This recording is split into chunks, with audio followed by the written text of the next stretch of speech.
할렐루야. 오늘도 새날을 주신 하나님을 찬양합니다. 어제는 거룩한 주일을 보내고 오늘 또 새로운 한 주간을 시작하지요.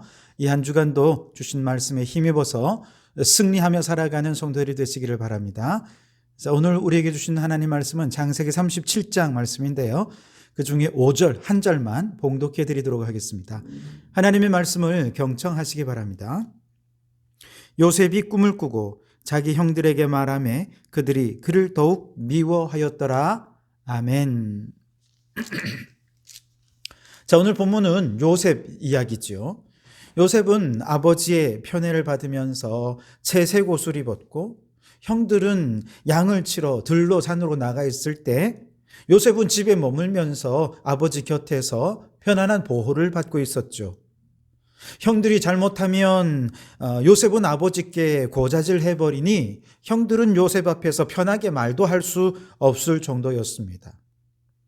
그러니 형들의 입장에서는 요셉이 너무나도 얄미운 동생일 수밖에 없었죠. 그러던 차에 요셉이 꿈을 꾸고 그 꿈을 이야기하자 형들은 요셉을 더 미워하죠. 우리가 읽은 말씀이 바로 그겁니다. 요셉이 꿈을 꾸고 자기 형들에게 말하매 그들이 그를 더욱 미워하였더라. 왜냐하면 여러분 아시다시피 그 꿈의 내용이 온 가족의 곡식단이 요셉의 곡식단에 절을 하는 꿈이고요. 두 번째 꿈은 온 가족이 해와 달과 별들이 요셉의 별에게 절하는 꿈이었기 때문에 그렇습니다. 11절에 보면 그의 형들은 시기하되 그의 아버지는 그 말을 간직해 두었더라 그랬습니다. 형들은 미워했다가 점점 시기하는 마음으로 커져가게 되지요. 하지만 야곱은 요셉의 말을 귀담아 듣고 또 그를 지지해 주었습니다. 자, 여기서 우리는 두 가지 질문을 할 수 있는데요. 우선 첫째는 왜 요셉은 아버지의 편애를 받았을까? 혹은 왜 아버지 야곱은 아들 요셉만을 편애해야만 했을까 하는 것입니다. 요셉이 더 잘생겨서 그랬을까요? 요셉이 더 착했을까요? 요셉만 더 사랑스러웠을까요? 그렇진 않았습니다. 이유가 그렇게 단순하지만 않아요. 우선 첫 번째 편애의 이유는 야곱이 사랑하는 아내 라헬의 오랜 기다림 끝에 낳은 아들이었기 때문에 그렇죠. 그러나 이것만으로는 편애를 다 설명하기가 어렵습니다. 야곱의 편애가 오히려 요셉을 더 위태롭게 만들 수 있다는 걸 야곱이 몰랐을까요? 야곱도 알았죠. 그럼에도 불구하고 야곱이 요셉을 편애하고 또 반면에 요셉의 형들이 그 누구도 아버지께 이에 대해 따질 수 없었던 더 중요한 이유가 있는데요. 그 두 번째 더 중요한 이유는 뭐냐 하면 다른 형제들은 이미 아버지의 모든 소유를 다 나누어 가지고 있었습니다. 원하는 모든 것은 이미 그들이 소유하고 있었어요. 그에 반해 뒤늦게 태어난 요셉은 형들에 비해 아무것도 가진 게 없었습니다. 아버지가 요셉을 편애하더라도 다른 형제들이 아버지께 아무 소리도 못하고 그저 미워하고 시기할 수밖에 없었던 이유는 이미 그들은 모두 다 가졌기 때문이죠. 두 번째 질문은 뭐냐면 왜 요셉은 꿈꾸는 자가 될 수밖에 없었는가라고 하는 것입니다. 여러분, 꿈은 누가 갖는 것입니까? 아무것도 없는 사람이 꿈을 꾸는 것입니다. 요셉은 형들에 비해 나이도 어렸죠. 힘도 약합니다. 형들은 이미 자기들의 풍부한 소유를 가졌지만 요셉은 겨우 아버지의 사랑만 가졌을 뿐입니다. 이처럼 힘도 없고 나이도 어리고 그리고 아무것도 가지고 있지 않은 요셉의 유일한 힘은 바로 꿈의 힘을 믿는 것이었습니다. 꿈은 아무것도 없는 상황에서 모든 것을 가진 것을 희망하는 것이죠. 무기력한 상황에서 능력을 발휘할 그날을 소망하는 것, 이것이 꿈이 아닙니까? 연약하고 나약하고 무기력한 현재의 질서를 역전시키고 새로운 질서를 세우기 위해 요셉이 할 수 있는 유일한 방법은 꿈꾸는 것밖에 없었습니다. 나중된 자가 처음 되고 무능한 자가 유능한 자가 되는 유일한 희망이 바로 꿈의 힘이었던 것이죠. 현실에서 요셉은 자신을 제외한 모든 가족들에게 경배하는 처지였습니다. 그러나 꿈속에서만큼은 모든 가족이 자신에게 경배하는 인생 역전의 드라마가 펼쳐지니 그가 꿈꾸는 자가 될 수밖에 없었던 것이죠. 감사한 것은 그런 요셉을 이해하고 지켜주는 아버지가 곁에 있었다는 것입니다. 다른 형제들은 꿈 얘기를 듣고 모두가 다 요셉을 시기했지만 요셉은 그의 말을 귀담아 듣고 있었습니다. 그리고 그를 지지해 주었습니다. 왜냐하면 야곱 자신도 나중된 자로서 먼저 된 자였기 때문이죠. 큰 자가 작은 자를 섬기리라는 하나님의 예언의 말씀이 야곱의 인생을 역전시켰듯이 요셉은 하나님이 주신 꿈을 가지고 인생을 역전시킬 거라 야곱 믿어 의심치 않았던 것입니다. 그래서 야곱은 요셉의 꿈을 이해했고 지지해 주었고 소중히 여겨 주었습니다. 어쩌면 이 꿈은 야곱이 요셉에게 물려준 것이나 다름없다 해도 과언이 아닐 것입니다. 여러분은 꿈의 힘을 믿으십니까? 꿈은 없는 자에게 힘이 되고 그 꿈의 힘이 현재를 뒤집고 역전시키는 능력이 되는 것입니다. 이처럼 꿈을 주시는 분은 누구이십니까? 하나님이시죠. 요셉의 이야기는 하나님께서 꿈의 힘을 이용해서 세상에서 힘을 가진 자들을 꿈꾸는 자 앞에 무릎 꿇게 하는 이야기입니다. 바라기는 여러분, 하나님이 주시는 꿈을 가지시기 바랍니다.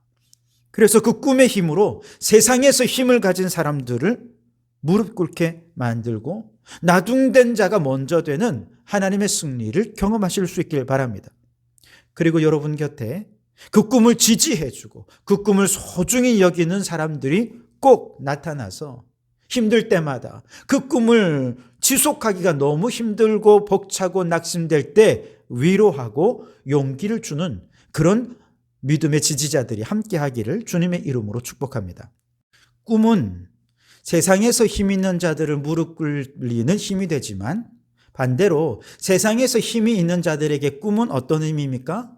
현실을 무너뜨리는 가장 위협이 되는 것이 바로 꿈입니다. 그래서 요셉이 꿈 얘기를 할 때마다 형들이 요셉을 미워했어요. 시기했습니다. 더 나아가 죽이기로 결의를 하죠. 처음에는 요셉을 구덩이에 집어넣어서 죽이려 했지만 유다의 제안으로 이스라엘의 상인들에게 요셉을 팔아버리죠. 그리고 요셉이 입었던 채색 옷을 찢어서 아버지에게 보이면서 요셉이 짐승에 찢겨 죽였노라고 거짓말합니다.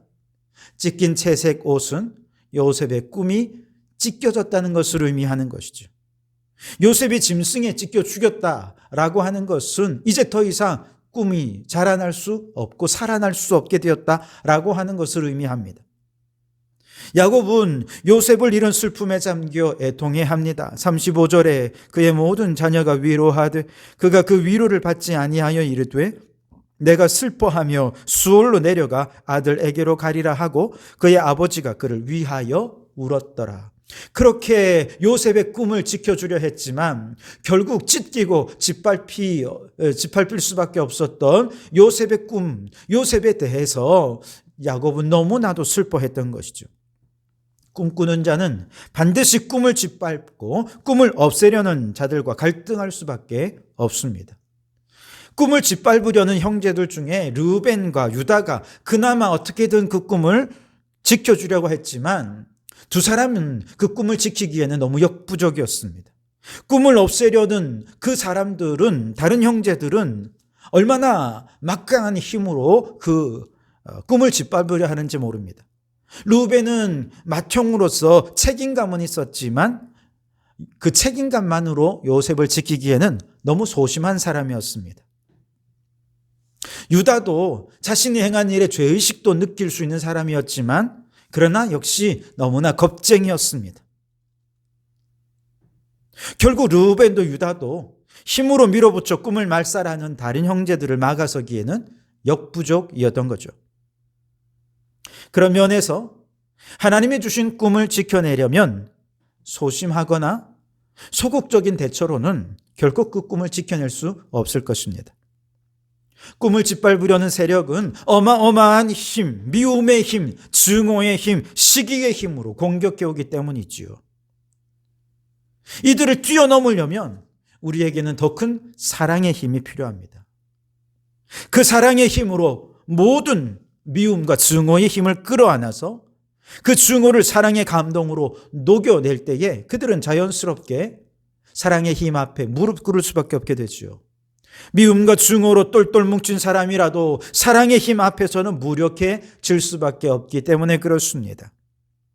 야곱이 요셉을 사랑했지만 야곱의 사랑은 편애하는 사랑이었어요. 그래서 형들의 미움과 증오를 무릎 꿇게 할 수 없었습니다. 오히려 그 편애 때문에 더 미움과 증오를 증폭시켰죠. 미움과 증오를 무릎 꿇게 하는 사랑은 바로 예수님의 십자가 사랑이었습니다. 고린도전서 13장 7절에 사랑은 모든 것을 참으며 모든 것을 믿으며 모든 것을 바라며 모든 것을 견디느니라. 그저 참고 믿고 바라고 견딘다고 미움과 증오의 힘을 이길 수 있을까요? 성경은 그렇다는 것입니다. 이해가 됩니다. 십자가의 예수님이 바로 이런 사랑의 본을 보이셨죠. 그렇게 십자가에서 모든 고난을 참고 믿고 바라고 견디었더니 마귀가 그 발 앞에 무릎 꿇게 되었습니다. 십자가의 사랑이 죄를 용서하는 능력이 되었습니다. 하나님 나라의 꿈을 짓밟으려던 마귀 사탄에 대항하여 이기는 힘, 바로 십자가의 사랑이었습니다. 우리에게는 나를 미워하고 시기하고 증오하고 꿈을 짓밟으려는 자들을 대항해 이길 힘이 없습니다. 그러나 십자가의 사랑의 힘은 그 모든 대적들을 무장해제시키고 꿈을 이루는 능력이 되어질 줄 믿습니다. 그러니 여러분, 사랑하십시오. 꿈꾸십시오. 그 꿈을 짓밟는 사람들까지도 더 큰 십자가의 사랑으로 참고 견디고 바라고 믿으면서 끌어안아 버리십시오. 그래서 그 모든 증오도 무릎 꿇게 만드는 사랑의 능력자들이 되실 수 있길 바랍니다. 요셉의 이야기는 이처럼 꿈을 짓밟히고 마치 요셉의 채색옷이 갈갈이 찢긴 것처럼 요셉의 꿈도 찢겨져 버려서 이제 다 끝난 것 같아 보였지만 오늘 보면 마지막 36절에 반전의 씨앗을 심어 놓습니다. 그 미디안 사람들은 그를 애굽에서 바로의 신하 친위 대장 보디발에게 팔았더라 그랬습니다. 요셉에게 꿈을 주신 분 하나님이십니다. 그 꿈을 성취하시는 분도 하나님이십니다. 요셉이 죽어 꿈이 소멸되려 할 때 르우벤과 유다를 통해 요셉을 살려주시고 미디안 상인들에게 팔아버리도록 하신 분 하나님이십니다. 미디안 사람들이 일도 못하는 요셉 버리고 죽일 수 있었지만 애굽에다가 그것도 바로의 친위 대장의 집에 팔게 하신 분도 하나님이십니다. 마치 요나가 풍랑으로 인해 바다에 뛰어들었을 때 하나님께서 큰 물고기를 준비해서 요나를 살려주신 것처럼 하나님께서는 요셉을 미디안 상인들과 보디발이라는 큰 물고기를 준비해서 요셉을 살려주신 것입니다. 본문에는 하나님 얘기가 등장하지 않아요. 그러나 하나님이 보이지 않는 섭리로 요셉의 꿈을 계속해서 이끌어가고 계신 것이죠. 그러니 여러분, 꿈이 소멸되고 짓밟히고 찢어진 채색옷처럼 찢어진 것 같은 그 순간에도 하나님이 우리와 함께 하시고 하나님이 일하시면 그 꿈은 반드시 다시 살아날 줄 믿습니다.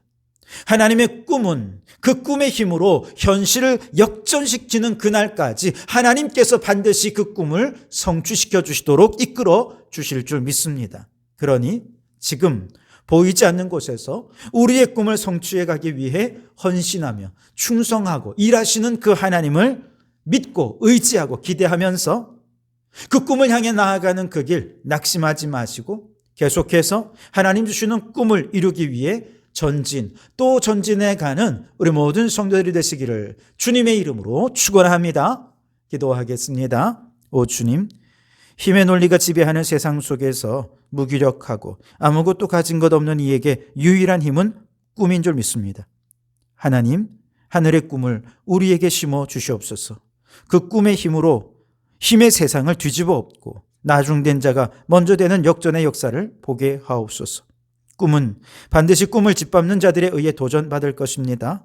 그러나 사랑의 힘은 그 도전조차도 넘어서게 해 주실 줄 믿습니다. 우리에게 사랑의 힘을 더하여 주옵소서. 꿈을 주신 분이 하나님이시라면 그 꿈은 하나님께서 반드시 성취하실 줄 믿습니다. 우리는 그저 그 꿈을 향해 포기하지 않고 하나님을 믿으며 계속해서 도전할 때 하나님의 꿈을 이루는 그날 우리가 함께 목도하며 하나님께 찬양과 경배를 올려드리게 해 주시옵소서. 예수님의 이름으로 기도하옵나이다.